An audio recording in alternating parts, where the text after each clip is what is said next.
बचाओ, बचाओ, बहू, बहू, बचाओ। ओ लीलावती, तुझे बोला था, तूने मेरी बात नहीं सुनी ना। अब तो उठ, बचा लेना मुझे, बचा ले। लीलावती पिछले कई दिनों से ऐसा ही सपना देख रही थी। वो बेहद डरी हुई थी। उसकी सास की मौत कुछ दिनों पहले हो गई थी। उसे पता था कि उसकी सास की मौत उसकी ही गलती से हुई है। उसे गलती का एहसास तो था, लेकिन वो अपनी आदत नहीं बदलना चाहती थी। अगले दिन दोपहर में जब वो बिस्तर पर लेटी हुई थी, तभी उसे कुएं के पास किसी के कपड़े धोने की आवाज आई। अरे, ये इस समय कपड़े कौन धो रहा है? ये तो खेतों पर गए हुए हैं। लीलावती उठकर कुएं के पास जाती है तो देखती है कि उसके पति सूरजमल की माँ यानी उसकी सास का भूत कपड़े धो रहा है। लीलावती को देखते ही उसकी सास हंसने लगती है। भूत, सासू माँ का भूत। तेरे सारे कपड़े धो दिए हैं बहू, मैंने सारा काम कर दिया है। लेकिन तूने मेरा काम नहीं किया, ये ठीक नहीं किया तूने।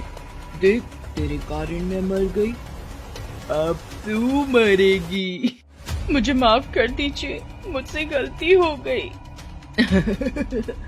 लेकिन तू गलती को अभी भी कहाँ सुधार रही है? तू बिल्कुल नहीं बदली है अभी तक, अभी भी तो तेरी वही आदत है। लीलावती और उसकी सास की कहानी शुरू होती है नयनपुर गांव से। इसी गांव में सूरजलाल नाम का एक किसान अपनी माँ के साथ रहता था। उसकी नई नई शादी हुई थी। उसकी पत्नी का नाम था लीलावती। एक सुबह, सुनती हो लीलावती, अगर सुबह सुबह तुम्हारे हाथ की चाय मिल जाए तो मेरा दिन बन जाए। हाँ, मैं तो ठहरी तुम्हारी नौकरानी, जब जो मूड हुआ कह दिया।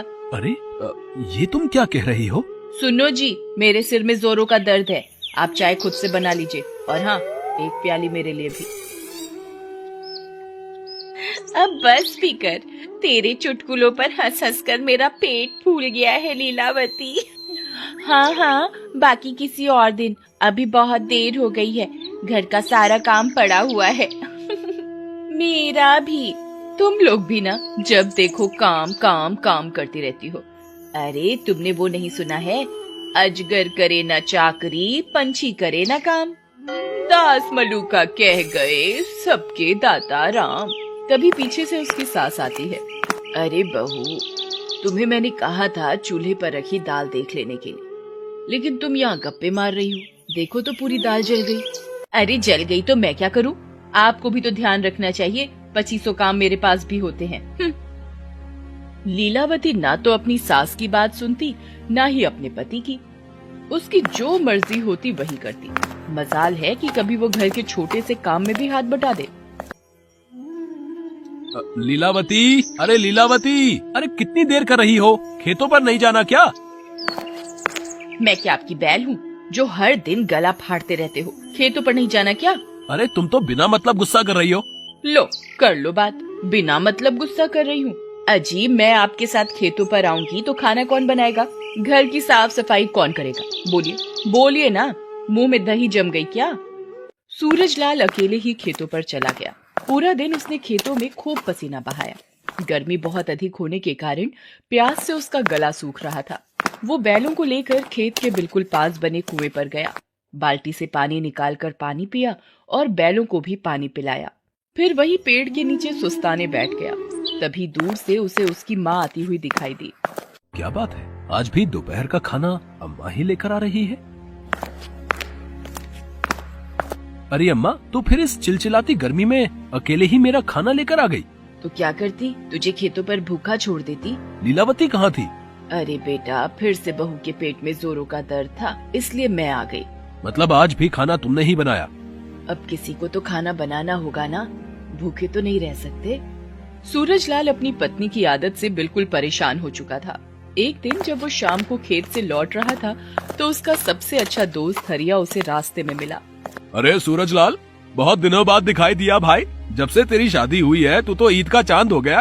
अरे क्या कहूँ हरिया, पूरा दिन खेत में काम, फिर घर पर जाकर घर का काम, बाजार का काम, थक जाता हूँ यार। अरे ऐसा क्यों? भाभी काम करने में मदद नहीं करती क्या? अरे मदद तो दूर, जब देखो जली कटी सुनाती रहती है। अभी कल की बात बताता हूँ। मैं थक कर घर गया था। बैल बेचारे भी थके हुए थे और भूख से रंभा रहे थे।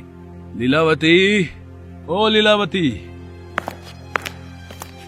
घर में घुसते नहीं हो कि बस गला फाड़ना शुरू कर देते हो। लीलावती लीलावती, इतना किसी भगवान का नाम लिए होते तो अभी उनके दर्शन भी हो गए होते। बोलो क्या बात है? अरे वो मैं कह रहा था कि बैलों को थोड़ा चारा खिला देती, लगता है उनको भूख लगी है। तुम आदमी हो कि क्या हो? देख नहीं रहे मेरे हाथों में मेहंदी लगी है? जाओ जाकर तुम ही दे दो उन्हें खाना। पर तुम्हारे हाथों में मेहंदी तो मुझे दिख नहीं रही। अरे मैं मेहंदी लगाने जा ही रही थी कि तुम्हारा भोपू चालू हो गया। सूरजलाल की बात सुनकर उसका दोस्त हरिया भी उदास हो गया, लेकिन वो बेचारा भी क्या करता। उसी रात, क्या माँ जी, जब देखो आप खाने में ये घास पात बना देती हैं। मैं इंसान हूँ, कोई जानवर तो नहीं हूँ। क्यों, क्या हुआ लीलावती? खाना तो इतना स्वादिष्ट बना है। तो इसे तुम और तुम्हारी अम्मा ही बैठकर खाओ, हमारे गले से तो ये नहीं उतरती। अगर तुम्हें मेरे हाथों का खाना पसंद नहीं तो तुम खुद ही क्यों नहीं बना लेती? हाय रे हाय, मेरे तो कर्म ही फूट गए। मेरे पति और मेरी सास देखो तो कितने जालिम हैं। उन्हें पता है कि मेरी तबीयत ठीक नहीं रहती, फिर भी उनकी फरमाइश कम नहीं होती। कभी बोलते हैं ये कर दो, कभी बोलता है वो कर दो। मैं तो अब इस घर में नहीं रहने वाली, मैं मायके चली जाऊंगी। हाँ। बहू के इस तरह मायके चले जाने की बात कहने से सूरजलाल की माँ दुखी तो बहुत हुई, फिर भी घर में कलेश ज्यादा न बढ़े इसलिए उन्होंने ही बहू से माफी मांग ली। इसके बाद तो लीलावती और भी लापरवाह हो गई। एक दिन लीलावती की सास घर वाले कुएं के पास कपड़े धो रही थी तो उसने देखा कुएं के आसपास बहुत काई जमा हो गई है, जिसके कारण वहाँ बहुत फिसलन हो गई है। वो खुद भी उस फिसलन पर गिरते गिरते बची थी। उसे डर था कि कहीं इस काई की फिसलन के कारण कोई हादसा न हो जाए। उसने बहू को ये बात बताई। अरे फिसलन हो गई है तो मैं क्या करूँ? बहू देखो, मैं अब बूढ़ी हो चुकी हूँ, मेरे हाथ पैर पहले की तरह काम नहीं करते। तू तो देखती है ना, मेरी आंखों की रोशनी भी अब कमजोर हो गई है। अगर तू वो काई साफ कर दे तो? क्यों नहीं माँ जी, काई साफ कर देती हूँ, पूरा घर साफ कर देती हूँ, कपड़े भी साफ कर देती हूँ और हाँ, खाना भी बना देती हूँ।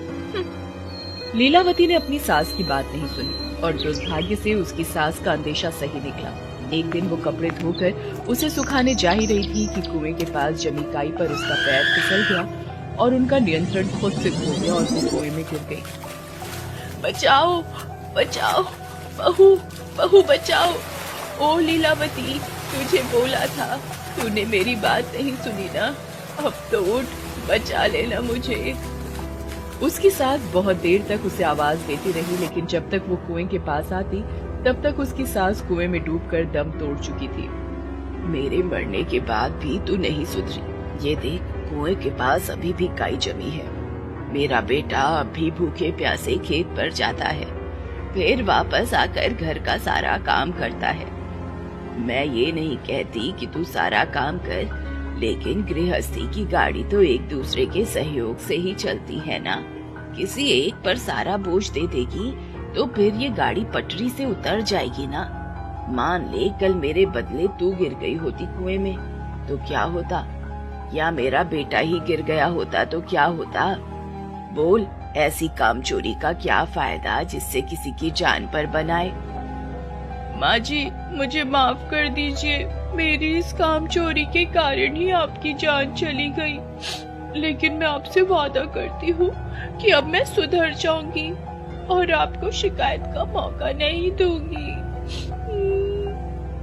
उस दिन के बाद से लीलावती बिल्कुल बदल गई।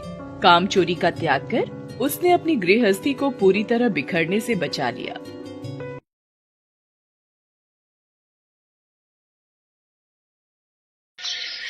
अरे करिश्मा, कहाँ हो? कितनी देर लगा दी? मेरी कमीज का बटन लगा दो, मुझे ऑफिस पहुंचने में देर हो रही है। अभी सुई धागे के डिब्बे में क्या ढूंढ रही हो? मैं ये सोच रही हूँ इस बटन के साथ कौन से रंग का धागा सुंदर लगेगा। करिश्मा, मैंने सफेद रंग की कमीज पहनी है तो सफेद धागे से ही तो बटन लगाओगी। अब क्या देख रही हो? वो मैं ये सोच रही थी, इस डिब्बे में बहुत सारी सुइयां हैं, तो कौन सी सुई से बटन लगाऊं? कैसी बेवकूफ पत्नी पल्ले पड़ गई है, एक काम करने में 10 सवाल।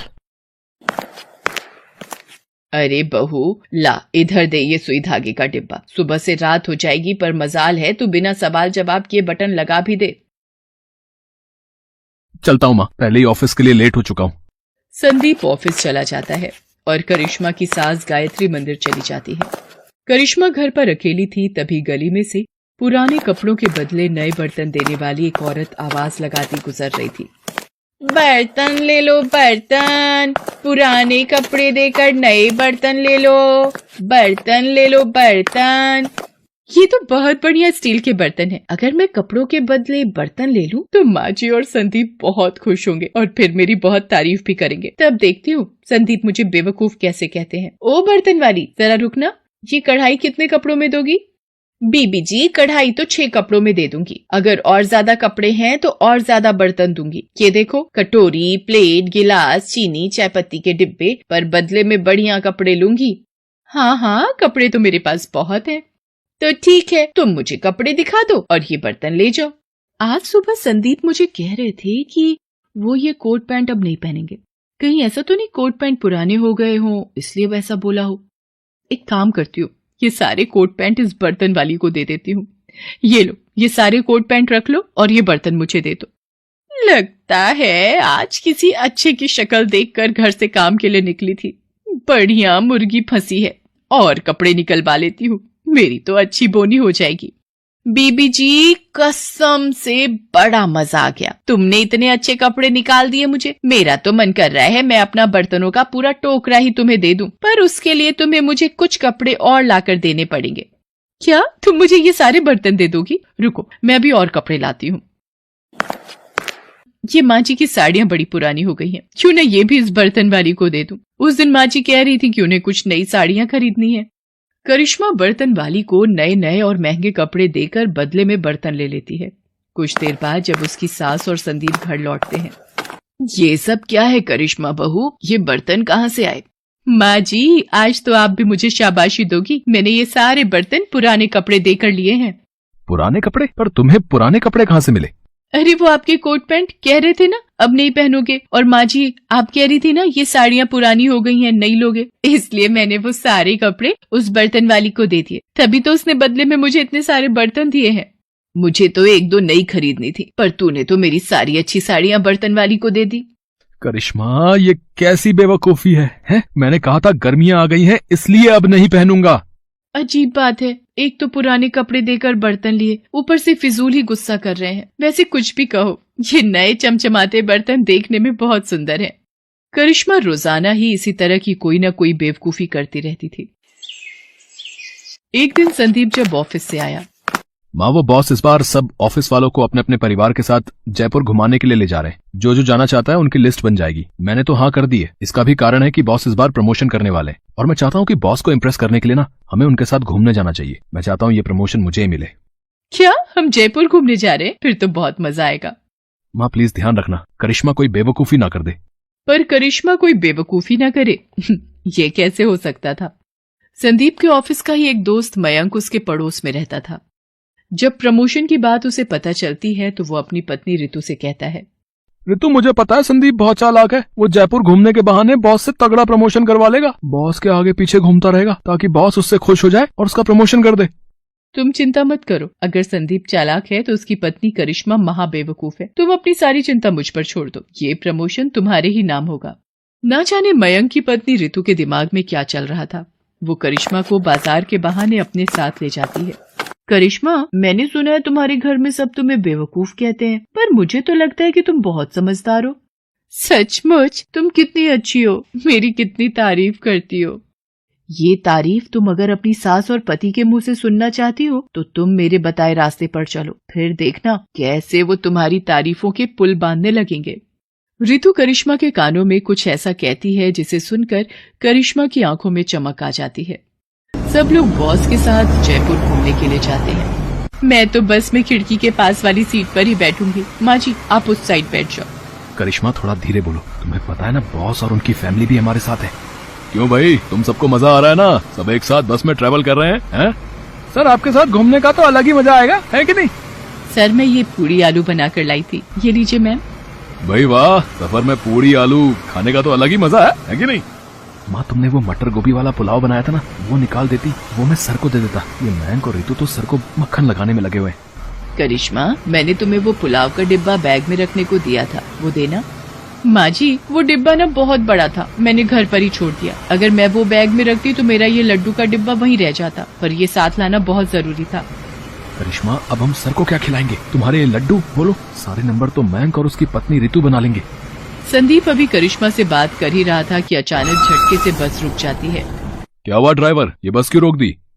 अरे कौन हो तुम? है रे, सब लोग हाथ ऊपर कर लो। है, कोई भी अपनी जगह से नहीं हिलेगा। हमने इस बस को अपने कब्जे में ले लिया है। रे साथियों, जितना भी माल और पैसा इस बस में बैठे लोगों के पास है, सब लूट लो। सीधी तरह से सब औरतें अपने गहने हमें दे दें, वरना इधर ला, ये तेरे गले की सोने की चेन, इधर ला। छोड़ो मुझे। छोड़ो, मेरी पत्नी को है। क्या छुपा रही हो? दिखाओ, इधर दिखाओ। भैया कुछ नहीं, ये लड्डू का डिब्बा, मुझे लगा कहीं आप ये भी न छीन लो इसलिए। इधर दे अपना लड्डू का डिब्बा, इधर दे। नहीं, मैं ये लड्डू नहीं दे सकती। करिश्मा, यहाँ सबको अपनी जान की पड़ी है, तुम इन लड्डुओं के पीछे क्यों पड़ी हो? बहू, दे दो ये लड्डू का डिब्बा इन नास पीटे मरों को। भाइयों, इस डिब्बे में तो देसी घी के लड्डू हैं। है भाई, इन लोगों के साथ मगज खपा खपा कर भूख बहुत तेज लग रही है। आ जाओ, जल्दी से लड्डू खाते हैं। बस को तो हमने लूट ही लिया है, ये लड्डू खाकर ही चलते हैं। गुंडे सारे लड्डू खा जाते हैं, पर कुछ ही सेकंड बाद। भाई जरा बंदूक तो संभाल, मैं अभी आया झाड़ियों में से। भाई, मेरे से नहीं खड़ा हुआ जाएगा, मुझे बहुत तेज लगी है। तुम दोनों यही रुको, पहले मैं जाऊंगा, मुझे बहुत तेज आ रही है। आपस में ही क्यों लड़ रहे हो? अरे तुम लोग लड़ते रहो, मैं भी होकर आया, मेरे से नहीं रुका जाएगा। बस में बैठे सभी लोग हैरान रह गए। गुंडे एक के बाद एक बस से उतरते, फिर बस में वापस आते हैं, फिर बस से उतरते, फिर बस में वापस आते। बार बार गुंडे झाड़ियों की ओर भाग रहे थे। कुछ देर बाद सब गुंडे हताश हो गए। सब लोगों ने उनको मिलकर बहुत पीटा। संदीप इतनी देर में पुलिस को फोन कर चुका था। मौके पर पुलिस भी पहुंच जाती है। रे, घबराने की कोई बात नहीं है, अब ये गुंडे आपका कुछ नहीं बिगाड़ सकते, ये हमारे कब्जे में है। बहन जी, इतना बता दो, इन लड्डुओं में ऐसा क्या था जो हमारी हालत बुरी हो गई? मैंने तो इन लड्डुओं में जमाल गोटा मिलाया था। रितु, तुमने ही तो कहा था कि अगर मैं ये जमाल गोटा मिले लड्डू बॉस और उनके साथ आए सब लोगों को खिलाऊंगी तो बॉस संदीप का प्रमोशन कर देंगे, जिसके बाद संदीप और माँ जी मेरी बहुत तारीफ करेंगे। थैंक यू वेरी मच करिश्मा जी, आज आपकी वजह से इन बदमाश गुंडों का गिरोह हमारी पकड़ में आ गया। ले चलो इनको जीप में डालकर, चले। संदीप, सचमुच तुम्हारी वाइफ करिश्मा ने आज हम सबकी जान बचा ली। वापस पहुंचते ही एक बड़ा प्रमोशन तुम्हारे नाम होगा। और मयंक, तुमसे तो मैं वापस पहुंचकर बात करूंगा। Thank you so much sir. और करिश्मा, तुम्हें भी बहुत बड़ा थैंक यू कि तुम मेरी पत्नी हो। मेरी प्यारी बहू, लड्डू तो गुंडों ने खाए, फिर भी सबकी तारीफ मुझे ही मिली। चलो कोई नहीं, मिल तो गई, मुझे तो आम खाने से मतलब है, गुठलियां क्यों गिनूं। थैंक यू रितु, तुम्हारी ट्रिक काम कर गई।